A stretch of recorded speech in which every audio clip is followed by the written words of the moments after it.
जय गुरु जी संगत जी। गुरु जी blessings forever channel को सब्सक्राइब करें एंड लेटेस्ट वीडियोस के नोटिफिकेशन के लिए बेल आइकन ज़रूर प्रेस करें और वीडियोस को लाइक ज़रूर करें। गुरु जी सरबत का भला करें। जय गुरु जी संगत जी। ओम नमः शिवाय। जय गुरु जी संगत जी। संगत जी, गुरु जी के महान ग्रंथ दिव्य आभा के अगले सत्संग का शीर्षक है चरण स्पर्श पर्याप्त है। चंडीगढ़ के मुख्य पर्यवेक्षक श्री गिल ने हमें गुरु जी के पास फरवरी 1999 में दर्शन हेतु भेजा। मैं तुरंत गुरु जी द्वारा अनुग्रहित हुई। मेरे पेट और पैर में भयंकर वेदना थी। औषधियों का कोई प्रभाव नहीं हो रहा था। मुझे बहुत कष्ट था। गुरु जी के चरण स्पर्श करते ही मेरे शरीर में उपचारात्मक प्रवाह हुआ। उनके हाथों से प्रसाद ग्रहण कर मेरा रोग विलीन हो गया। शीघ्र ही उनमें उनके निर्देशानुसार प्रति पखवाड़े उनके दर्शन करने में समर्थ थी। मेरा पुत्र गुरुजी के प्रति आक्रामक और अवज्ञाकारी था। उसमें गुरुजी के पास लेकर आई। उनके ही आशीष से वह परिवर्तित हुआ और फिर उसे सदा उनके आशीर्वाद की प्रतीक्षा रहने लगी। उसकी दुर्घटना के समय कार तो क्षतिग्रस्त हुई, पर गुरु कृपा से वह बच गया। एक बार गुरुजी के निर्देश पर हम चंडीगढ़ एक विवाह में गए। वहाँ गुरुजी ने हमें श्री गिल के घर जाने के लिए कहा, जहाँ वह उसी दिन कुछ देर के लिए ठहरे थे। वह कक्ष उनकी सुगंध से भरा हुआ था और हमने जी भर कर उनके चित्र द्वारा उनके दर्शन किए। गुरुजी के मस्तक पर गुरु नानक देव की मुखाकृति स्पष्ट दिखाई दी। एक अन्य अवसर पर मुझे गुरुजी के ग्लास में शिव के नाग देवता दिखाई दिए। सेवानिवृत्ति के कष्ट। 2001 में मेरे पति को उनके कार्यालय में उनके कनिष्ठ और वरिष्ठ अधिकारी व्यथित कर रहे थे। शीघ्र ही गुरुजी की दया से वह सब अधिकारी स्थानांतरित हो गए। 2003 में जब वह सेवा से निवृत्त होने वाले थे, पुनः कष्ट बढ़ गए। उनके कुछ सहकर्मी उनको चैन से सेवानिवृत्त नहीं होने दे रहे थे। उन पर झूठे आक्षेप लगा रहे थे। इसके कारण वह अत्यधिक दुखी थे। पेंशन और अन्य अनेक भत्तों का मिलना भी संदेहास्पद हो गया था। उन्होंने गुरुजी से प्रार्थना करी। कुछ ही दिनों में सब आरोप हटा दिए गए और उनको समस्त लाभ प्राप्त हुए। संतान पर कृपा। मेरी बेटी पढ़ने में कमजोर थी और आगे पढ़ना नहीं चाह रही थी, किंतु गुरुजी का आशीर्वाद प्राप्त करने के बाद उसने कानून का पाठ्यक्रम आरंभ किया और प्रथम वर्ष में प्रथम श्रेणी से उत्तीर्ण हुई। मेरा पुत्र इलेक्ट्रॉनिक अभियंता है और उसकी पत्नी एक कंप्यूटर कंपनी में कार्यरत है। वहाँ पर कार्य शुरू करते ही गुरुजी की दया से वह प्रशिक्षण के लिए अमेरिका गई और उसे 10 वर्ष का वीज़ा भी मिल गया। हमारे परिवार पर गुरुजी की कृपा बनी हुई है। यदि हम गुरुजी के पास नहीं आ पाते तो वह हमें स्वप्न में दर्शन दे देते हैं। जय गुरुजी संगत जी। ये था सत्संग श्री संगत जी श्रीमती दीपा सिंह जी का, जो कि दिल्ली से है। अनंतम शुक्राना गुरुजी। ओम नमः शिवाय। जय गुरुजी संगत जी। संगत जी, दिव्य आभा के अगले सत्संग का शीर्षक है मैं उसे स्वर्ग से वापस लाया हूँ। कई वर्षों से मेरी पत्नी वात रोग और जोड़ों के दर्द से पीड़ित थी। 6 वर्ष तक उसने एम्स और उसके पश्चात होम्योपैथी का उपचार करवाया था, पर कोई लाभ नहीं हुआ था। जोड़ों के दर्द के कारण वह चल भी नहीं पाती थी। बैठने और उठने में भी सहायता की आवश्यकता होती थी। मई 1998 में हमारी बेटी ने गुरुजी के बारे में बताया और एक ताम्र लोटे के साथ उनके आशीष के लिए आने को कहा। अगले दिन हमें पहली बार गुरुजी के दर्शन हुए और हमने अपना आदर प्रकट किया। गुरुजी ने ताम्र लोटे को अभिमंत्रित किया। मेरी पत्नी को रात को उसमें जल भरकर रखने के पश्चात सुबह उसमें से आधा जल पीना था और शेष से स्नान करना था। कुछ समय में ही उसकी स्थिति में सुधार आया। समय के साथ उसके जोड़ों की वेदना भी कम हुई। गुरु कृपा से वह अब चल, बैठ और उठ पाती है। अप्रैल 2005 में गुरुजी ने पुनः उसकी रक्षा करी। सीताराम भारतीय चिकित्सालय में नियमानुसार होने वाले परीक्षण में उसका रक्तचाप अति उच्च पाया गया, 230 से 120। कुछ समय तक उसको देखरेख में रखा गया और लगातार औषधि सेवन करते रहने को कहा गया। 2 सप्ताह उपरांत उसे श्वसन शोथ का दौरा पड़ा क्योंकि उसे श्वास लेने में कठिनाई थी। उसे नेबुलाइजर का प्रयोग करने को कहा गया। एक दोपहर को उसकी अवस्था अचानक बहुत कष्टप्रद हो गई और उसे सांस लेने में कठिनाई हो रही थी। जब तक नेबुलाइजर लगाते वह चेतना शून्य हो गई। थोड़ी देर में उसे होश आया, परंतु वह व्याकुल थी और उसने कहा कि उसे कुछ ठीक नहीं लग रहा है। थोड़ी देर में शांति का आभास होने पर वह सो गई। देर रात्रि में बेटी का फोन आया कि गुरुजी ने कहा है कि माँ की अवस्था शोचनीय है और सुबह उन्हें अश्लोक चिकित्सालय में प्रविष्ट कराएं। अतः वैसा ही किया गया। गुरु कृपा से सब सुचारू रूप से चला और 2 सप्ताह में स्वास्थ्य लाभ कर वह घर भी आ गई। पूर्ण स्वास्थ्य लाभ होने पर हम गुरुजी के दर्शन के लिए गए। श्रीमती मेहता नामक एक भक्त ने मेरी पत्नी से उसके स्वास्थ्य के बारे में पूछा। हम गुरुजी के पास ही बैठे हुए थे और गुरुजी ने श्रीमती मेहता से कहा कि वह उसे स्वर्ग से वापस लाए हैं। हमें तुरंत आभास हुआ कि वह ईश्वर के अवतार हैं। गुरुजी ने पूरे परिवार को अपना आशीर्वाद दिया है। हमारे पुत्र और पुत्री दोनों उनके अनुयायी हैं और जीवन में बहुत अच्छा कर रहे हैं। हमारा पूरा परिवार गुरुजी की दया के लिए उनका अत्यंत आभारी है। जय गुरुजी संगत जी। संगत जी, ये सत्संग था संगत जी NL सप्रा जो कि दिल्ली से हैं, उनका अनंतम शुक्राना गुरुजी। जय गुरुजी संगत जी। दिव्य आभा के अगले सत्संग का शीर्षक है मुझे गुलाबों की सुगंध आई। अपने परिवार के एक घनिष्ठ मित्र के माध्यम से मैं गुरुजी से 2004 में मिली। पहली बार मंदिर जाते हुए मुझे पता नहीं था कि वहाँ पर क्या होगा। एक हॉल में बहुत से भक्त बैठे हुए थे। गुरुजी के बहुत बड़े बड़े चित्र थे और गुरुजी स्वयं एक आसन पर विराजमान थे। मैंने भी जाकर गुरुजी के चरण स्पर्श किए और फिर एक दीवार के साथ जाकर बैठ गई। हर बार जब मैं गुरुजी को देखती थी मुझे लगता था कि उनकी दृष्टि मुझ पर ही केंद्रित है। मैं अपने नेत्र बंद कर सुंदर भजनों के रस में डूब गई। 1-2 बार मैंने अपनी आंखें खोलने का प्रयास किया पर नहीं खोल पाई। अचानक कुछ अनूठा हुआ। मुझे गुलाब के फूलों की तीव्र सुगंध आई।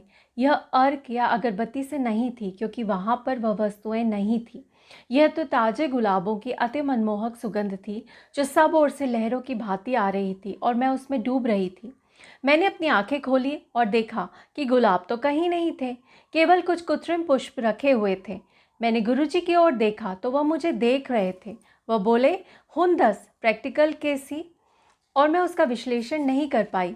भला मैं उनसे कैसे प्रश्न करती। मुझे गुरुजी के पास इसलिए लाया गया था क्योंकि चिकित्सकों ने मेरे मस्तिष्क में गुलमे का निदान किया था। वह मेरी दृष्टि की नस के ऊपर था और अधिक बढ़ने पर मैं दृष्टिहीन हो सकती थी। मुझे अति तीव्र औषधियाँ दी जा रही थी, प्रतिदिन 3 ब्रोमोक्रोप्टिन। इसके कारण मैं अत्यंत व्याकुल रहती थी। कार्यरत होते हुए मैं अपना कार्य ठीक से नहीं कर पाती थी।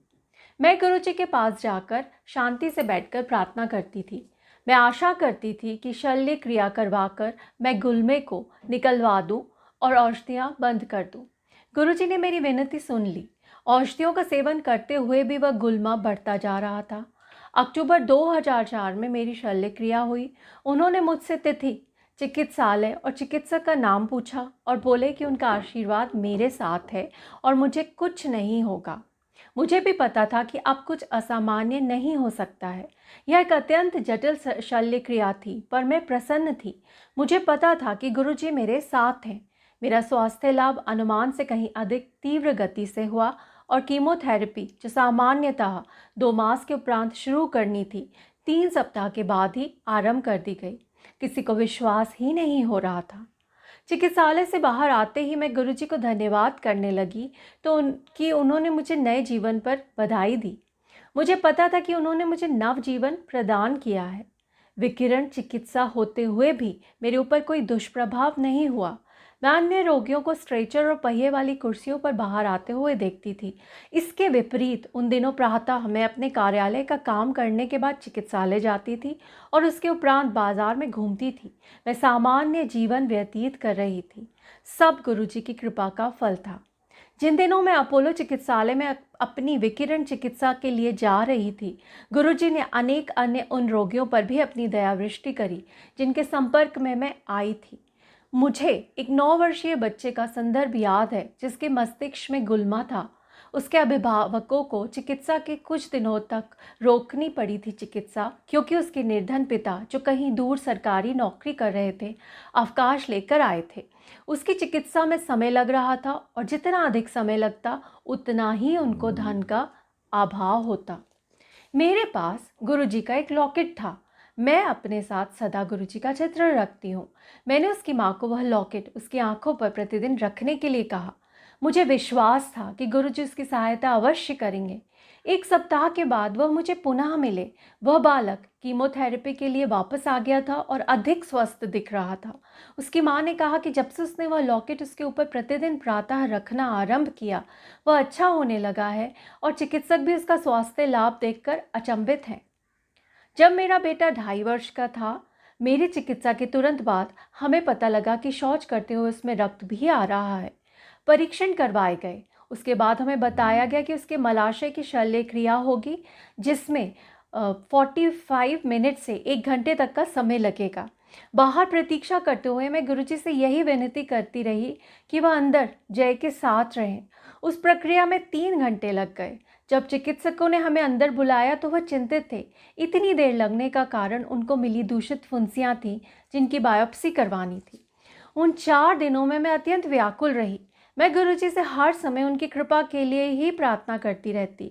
गुरुजी ने जय को आशीर्वाद दिया। परिणामों में कुछ विशेष नहीं निकला, केवल साधारण संक्रमण, जो 1 सप्ताह की औषधि से चला गया। अब उस घटना को हम भूल गए हैं। गुरुजी ने सदा मेरी कामनाएं पूर्ण करी हैं, भले ही वह भौतिक हो या स्वास्थ्य संबंधित। गुरुजी के पास जाने पर उनको पता चल जाता है कि हमें किस वस्तु की आवश्यकता है। हम उसके प्रति अनभिज्ञ रहते हैं। वह दोनों प्रदान करते हैं। उनको कुछ भी कहने की आवश्यकता नहीं है। मैं उनके बारे में पूरे दिन बैठकर लिख सकती हूँ कि उन्होंने हमारे लिए कितना कुछ किया है, पर जैसा वो स्वयं कहते हैं, शॉर्ट में सुनाई। हम सब पर दया करने के लिए आपका हार्दिक धन्यवाद। ये था सत्संग संगत जी श्रीमती नंदिता चंद्र जी, जो कि गुड़गांव से हैं। जय गुरु जी संगत जी, अनंतम शुक्राना गुरु जी। ओम नमः शिवाय। जय गुरु जी संगत जी, दिव्य आभा के अगले सत्संग का शीर्षक है दीर्घकालिक कैंसर का सफाया। गुरु मेरी पूजा, गुरु गोविंद, गुरु मेरा पार ब्रह्म, गुरु भगवंत। फरवरी 2005 में चिकित्सकों ने मेरी पत्नी के गर्भाशय में कैंसर का निदान किया था। रोग बहुत फैल चुका था और प्राण घातक कोषाणु फेफड़ों के पास तक पहुंच गए थे। हमने सब चिकित्सकों को दिखाया, किंतु शल्य क्रिया के अन्यथा कोई और उपाय नहीं था। अतः अनीता की शल्य क्रिया बम्बई चिकित्सालय में हुई। उसके पश्चात प्रति 3 सप्ताह के अंतराल में 6 बार कीमोथेरेपी होनी थी। उसी समय ईश्वर दूत की भांति मेरी बहन और उसके पति, जो गुरुजी के अनुयायी थे, हमारे घर आए। उन्होंने हमें गुरुजी के बारे में बताया और उनका आशीर्वाद लेने की सलाह दी। अगले बृहस्पतिवार को हम गुरुजी के दर्शन के लिए गए। हमने हॉल में प्रवेश किया ही था कि गुरुजी ने मेरी पत्नी से बात करी। उन्होंने उसे उसके नाम और घर में प्यार वाले नाम से संबोधित किया, अनीता, लखनऊ वाली, बबली आंटी। हमें एकदम आश्चर्य हुआ और अनीता में विश्वास और साहस का प्रादुर्भाव हुआ। उसे प्रतीत हुआ कि उसकी सब समस्याएं समाप्त हो गई हैं और गुरु कृपा उस पर सदैव बनी रहेगी। गुरुजी ने अनीता को एक ताम्र लोटा लाने को कहा, जिसे उन्होंने अभिमंत्रित किया। अनीता प्रतिदिन उसका जल पीती थी। कैंसर का उपचार सरल नहीं है। कीमोथेरेपी और उसके दुष्प्रभाव, बालों का झड़ना, जी मचलाना और उदासी आदि अत्यधिक होते हैं। उसके बाल झड़ने की प्रक्रिया से उससे अधिक उसके परिवार वाले अधिक चिंतित थे। कीमोथेरेपी होते हुए उसने अपना धैर्य और साहस बनाए रखा। यह सब गुरु कृपा के कारण हुआ। गुरुजी भी उसे ढांढस देते रहते थे। उन्होंने तो उसे कह दिया कि वह स्वस्थ है और प्रतिदिन 1 पैग विस्की भी पी सकती हैं। इन्हीं दिनों गुरुजी ने बताया कि हमारे पुत्र का प्रेम विवाह होगा और ऐसा ही हुआ। उसने अपनी पसंद की कन्या के सामने विवाह का प्रस्ताव रखा तो वह सहर्षी मान गई। उन दोनों को हम गुरुजी के पास लाए और उनका आशीर्वाद दिलवाया। अनीता को कैंसर हुए अब 3 वर्ष हो गए हैं। उसमें अब उस रोग के कोई लक्षण नहीं है और वह पुनः पहले की भांति मिलनसार और हंसमुख है। गुरुजी ने उस पर दया करके उसे स्वस्थ घोषित कर दिया है। समस्त परिवार के सदस्य, मित्रगण और उसके चिकित्सक भी उसे स्वस्थ देखकर गुरुजी द्वारा दिए गए नवजीवन में आनंद उठाते हुए देखकर अति प्रसन्न होते हैं। गुरुजी का हमारे जीवन में आगमन कितने उचित समय पर हुआ। अनीता के कैंसर का निदान हुए 7 महीने ही हुए थे कि मेरे हृदय की 3 धमनियां बंद मिली। गुरुजी ने मेरी चिकित्सा अपनी विधि से करी। यद्यपि मैं उनके पास अपनी एंजियोग्राफी के उपरांत गया था, उन्होंने मुझे तुरंत शल्य क्रिया करवाने से मना कर दिया। मेरे कुछ बोलने से पहले ही उन्होंने मुझे पूछा कि क्या मैंने परीक्षण करवाया है। मेरे हाँ कहने पर उन्होंने मुझे थैलेमिया परीक्षण भी करवाने को कहा। उसका सकारात्मक परिणाम आने पर मैं अत्यंत निराश हुआ। परिणाम के पश्चात उन्होंने मुझे शल्य क्रिया करवाने को कहा। मेरे विचार से वह उचित समय की प्रतीक्षा में थे। मेरे मधुमेह के कारण उस समय विपदा की संभावना अधिक रही होगी। उस अंतराल में अनीता लगातार गुरुजी के दर्शन के लिए जाती रही। उन्होंने मुझे भी आशीष दिया और मेरे वापस आने पर बोले कि उन्होंने हम दोनों को नवजीवन दान दिया है। यह कदाचित सत्य भी है। अनीता बिल्कुल स्वस्थ है। मेरे पुत्र का विवाह उसकी इच्छा से हुआ है और दोनों प्रसन्न हैं। मैं भी पहले जैसा जीवन व्यतीत कर रहा हूँ। क्या गुरुजी और उनकी दिव्य कृपा के अन्यथा यह संभव था? गुरुजी अनीता को कहते थे कि वह स्वस्थ हैं और जीवन का आनंद उठा सकती हैं। उनके आशीर्वाद से हम दोनों में अधिक आत्मविश्वास, सुख, शांति और उल्लास है। हमें सदा उनकी उपस्थिति का आभास रहता है। हमारे लिए वह परमेश्वर हैं। निष्कपट आस्था के साथ उनके पास पहुँचें। प्रत्येक मनुष्य को उनकी दिव्य कृपा की प्राप्ति होती है। जय गुरु जी संगत जी। ये सत्संग था संगत जी नरेंद्र तनेजा जी का, जो कि दिल्ली से हैं। जय गुरु जी संगत जी।